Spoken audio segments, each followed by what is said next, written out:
At about the same time as the all-powerful pharaohs were ruling in Egypt, a totally different type of civilization was thriving in what is now Pakistan, India, and Afghanistan.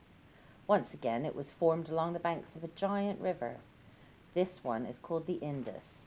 But this civilization covered an area twice the size of either Egypt or Sumeria. At its height, it was as large as modern Western Europe. It is known as the Indus Valley Civilization. Archaeologists have found about 1,000 cities and settlements in the Indus Valley. They date between 3,300 and about 1900 BCE. That's about the same time as Samaria. One of the two big cities was Mohenjo-Daro. It was laid out in regular blocks like a modern city. Each street was connected to a water supply and sewers. Excavations have unearthed large public buildings, including a meeting place that could hold up to 5,000 people. These people wove cotton, made beautiful pottery, and crafted copper and bronze into fine jewelry and statues. And they seem to have lived mostly in peace. Lots of toys and games have been found, but very few weapons. Unlike in Egypt and Samaria, there were no royal tombs here, and there was no fancy pyramids or big palaces that usually come with rich rulers. Plus, there is no evidence of a single all-powerful king or queen. But here's the thing, we can't be completely sure. The Indus Valley Civilization had writing, probably inventing it just after the Sumerians. But nobody has yet figured out how to read it. For that reason, we only know what we can learn from the objects the Indus Valley people left behind. Their stories are still waiting to be decoded. While the Egyptians were building their pyramids, the Sumerians were inventing the wheel, and the Indus Valley people were laying out their efficient cities. Another major civilization was doing some of the same things. Norte, Chico, in what is now Peru, included dozens of cities along rivers. They built irrigation canals to water their fields. Like the Indus Valley people, it seemed the Norte Chicoans were peaceful people, with no sign of weapons, defenses, or war injuries. And like the Egyptians, these people had mummies and pyramids. Their mummies may have been naturally dried rather than being embalmed by priests, though. And they built their first pyramids in around 3000 BCE, even before the Egyptians built theirs. The mummy of a leader we call the Woman of Four Brooches was found inside one of the biggest pyramids. But there were important differences. The Norte Chico people farmed in different ways to the farmers of the other three cultures. They grew vegetables, including squash, beans, avocados, and sweet potatoes. Their main crop was cotton, which was farmed inland and traded to coastal groups in exchange for fish and other seafood. Fishermen then used the cottons to make nets. Because cotton was so important, some experts think these people made beautiful textiles like later Peruvian cultures did and still do. They played music on decorated flutes and had gatherings in huge plazas. They wore carved jewelry and drew figures that might have got gods on gourds. But they didn't paint their buildings or build large sculptures, and they didn't have pottery, which meant they had to roast their food rather than cooking it in water. As far as we know, the Norte Chico didn't have a written language. They used a set of strings called quipu to keep track of numbers for trade. Some archaeologists think quipu was also used to record language. If that's true, it's yet another language we don't know how to read. These major civilizations were not the only ones to leave remarkable remains between 5000 and 1500 BCE. Cultures all over the world were creating communities, trading with their neighbors, and making art. Europeans are famous for building massive structures near their graves. These were usually made from enormous blocks of local stone. This is why their culture is known as megalithic. Mega means big, and lithic means stone. Many of these stone structures were set upright and sit in circles, like Stonehenge in England, which dates back to about 3000 BCE. In other places, they were constructed as temples with altar tables at one end in the center.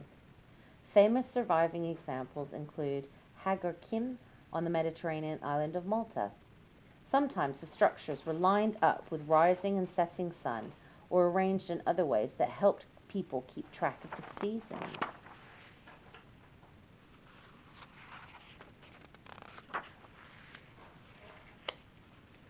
Most ancient rulers we know about were men, and in most societies, men had more power than women. So it's easy to assume that's always the way it was, everywhere and at every time.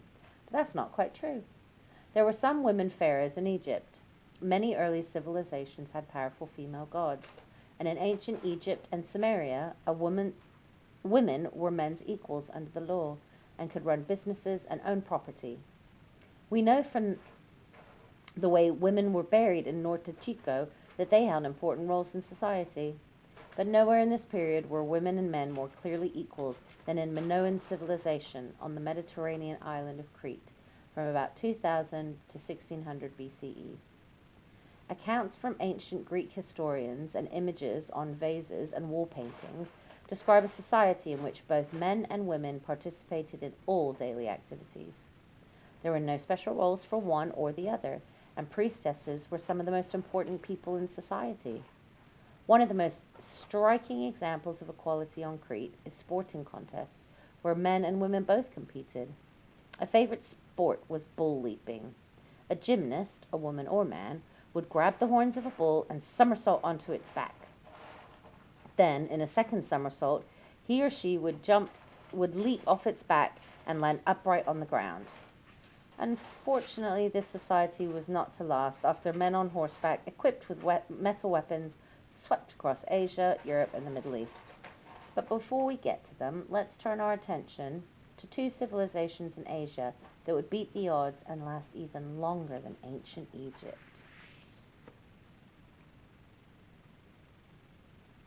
Chapter 7. To come. Meanwhile in the Americas. Meanwhile in Asia. Meanwhile, what if Olympic medals were given to countries? In that contest, the two biggest contenders would be China and India. Today, China is home to more than 1.4 billion people. India is close behind with more than 1.3 billion. Together, that's more than 1/3 of the people in the whole world. What's more, India and China are home to some of the most amazing civilizations ever.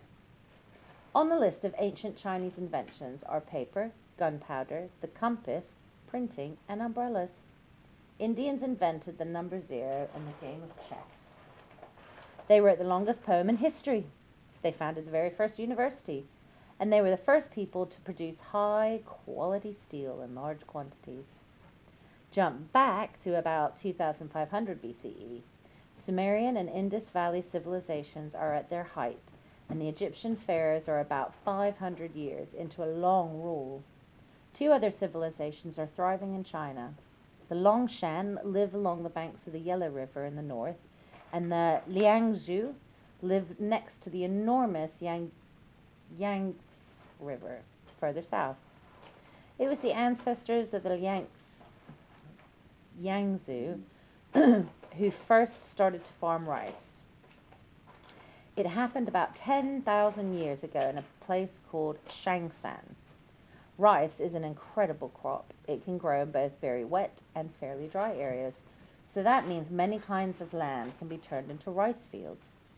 Rice gave China the ability to support a large population. Rice farming also started very early in India at the time of the Indus Valley Civilization. Some scientists think that rice farming spread to India from China, but recent archaeologists have found a different kind of rice grain in the Indus Valley, so maybe India started farming rice separately from China. At about the same time that rice farming appeared in the south, people along the Yellow River started growing millet, another grass. Remember how farmers in Mesopotamia used selective breeding to make their wheat seeds bigger? These rice and millet farmers did the same thing with their seeds. Archaeologists know what ancient people grew and ate because they found remains of their food. They are usually just a few grains mixed with other finds, but sometimes they find a whole meal. In 2005, archaeologists working along the Yellow River found some 4,000-year-old millet noodles still in the pot. It's things like this that make us realize ancient people were just like us. Silk is extraordinary stuff. It reflects the light, making it look shiny and glamorous and very strong. So it's a perfect fiber for clothing. Do you know where all these lovely fibers come from? The caterpillar of the moth Bombyx mori is the key. It munches the leaves of the mulberry tree for 20 to 33 days. Then it oozes out a continuous strand of silk more than a kilometer long, wrapping it round itself to make a cocoon. After 10 to 14 days, the caterpillar is changed into a moth, and out it comes. The common name of Bombyx mori is silkworm, but it's not a worm at all. Archaeologists have found evidence of ancient people using silk. It was being farmed in China by about 3,300 BCE and in the Indus Valley very soon after. And the very first writing in China talks about the silkworm spirit. Silk was very important even then to those who cared for the caterpillars and who wove their cocoons into cloth. Thousands of years after the beginning of the silk trade, a story began to be told in China about the origins of silk making. It stars Lei Zhu. She was said to be the wife of legendary Yellow Emperor who is said to have lived from 2697 to 2598 BCE. Here's the story. Lei Zhu was out walking in the emperor's garden. There she saw thousands of caterpillars causing a great deal of damage by eating their way through the leaves of a grove of mulberry trees. Curious to know more about these creatures, Lei Zhu collected some of the cocoons and sat down to drink a cup of tea. While she was looking at one of the cocoons, she accidentally dropped it into steaming water, and a fine thread started to uncurl. Lei Zhu found she could wrap this thin, strong cord around her finger. She persuaded the emperor to plant more mulberry trees. She then helped develop a process for making silk cloth. Silk making declined in India after the Indus Valley civilization ended. That left China as the only place where people knew how to make this precious cloth. For over 2,000 years, they managed to keep the secret. That was anyone who wanted silk anyways had to buy it from China. Silk was so popular that the trade routes connecting China to the rest of the world became known as the Silk Road. The cloth's fine texture and shimmer made it one of the greatest luxuries of the ancient world. Of course, the secret was bound to get out one day.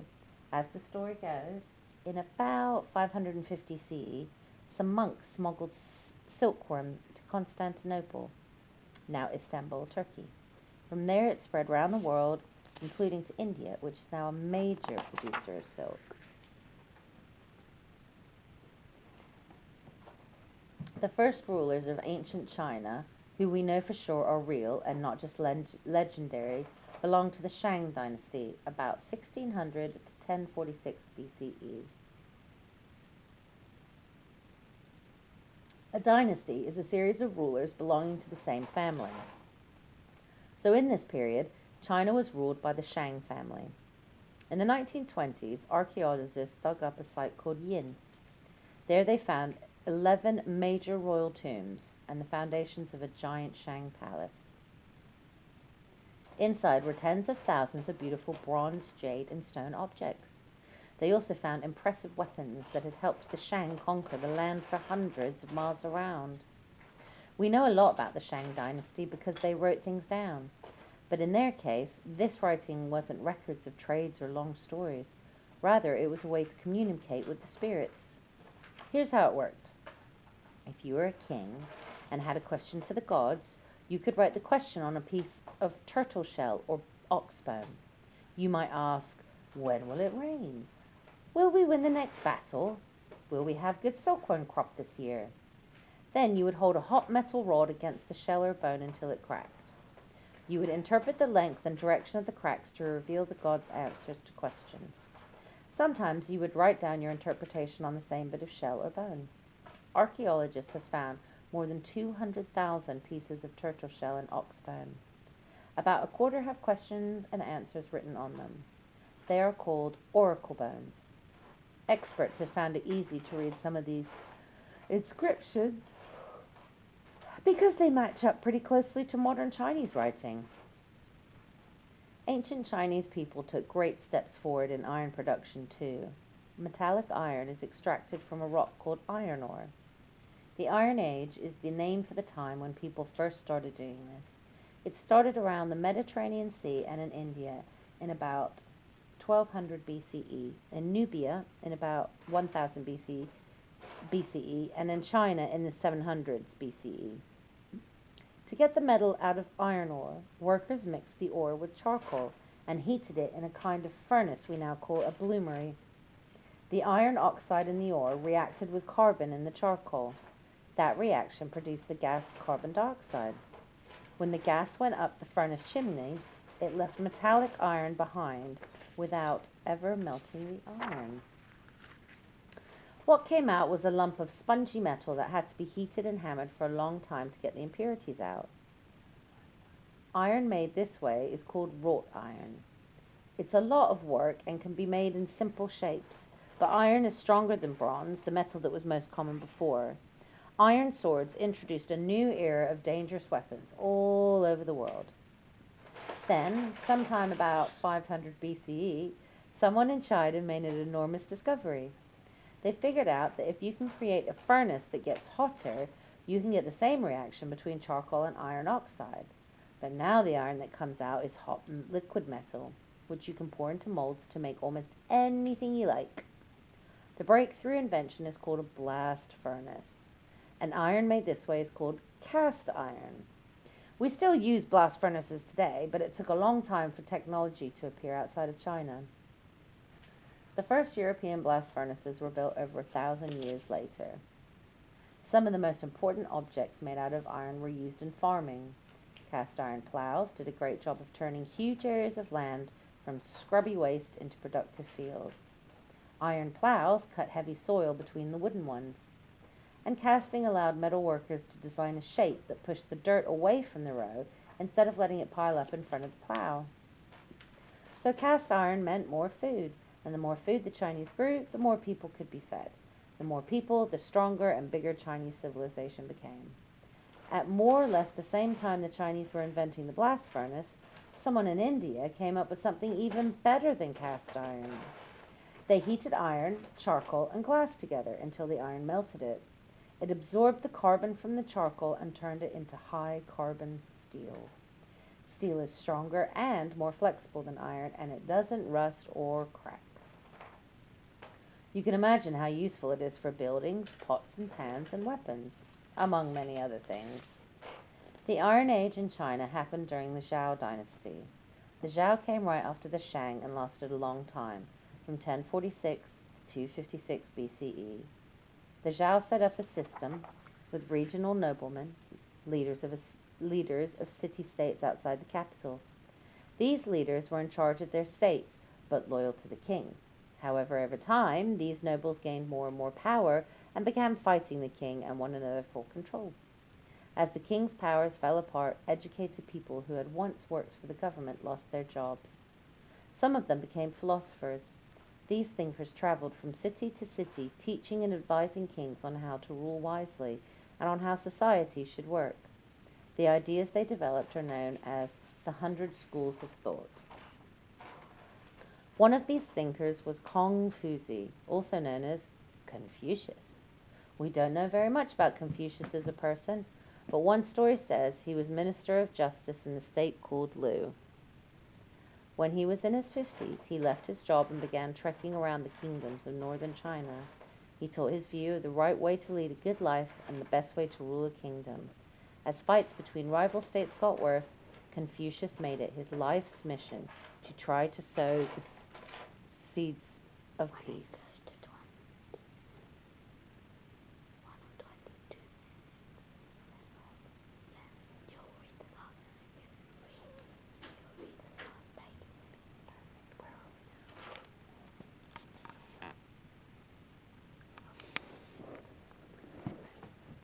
Confucius believed that a good society was one where everyone followed the rules and was kind to others. He advised kings that if they set a good example to their people, the people would obey them.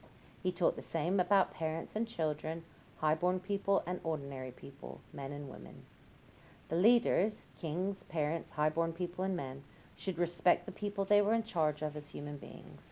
In turn, their inferiors, subjects, children, ordinary people, and women, should always do what they were told, even when they didn't agree. In the case of children, he included grown-up children. If you were 40 years old and your father was 70, you were still his child and should always obey him. Confucius believed heaven wanted people to live in an orderly way, and he believed that if you did right, heaven would take care of you.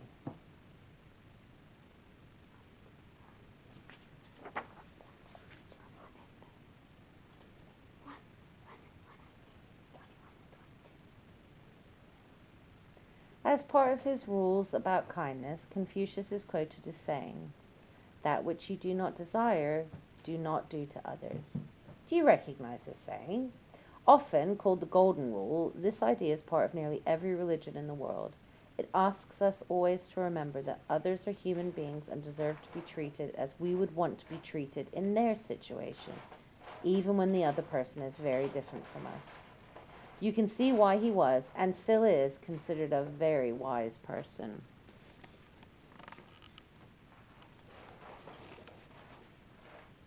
Around the same time as Confucius and other thinkers of the 100 schools of thought were teaching in China, another very important thinker was teaching on the other side of the great Himalayan mountains in India.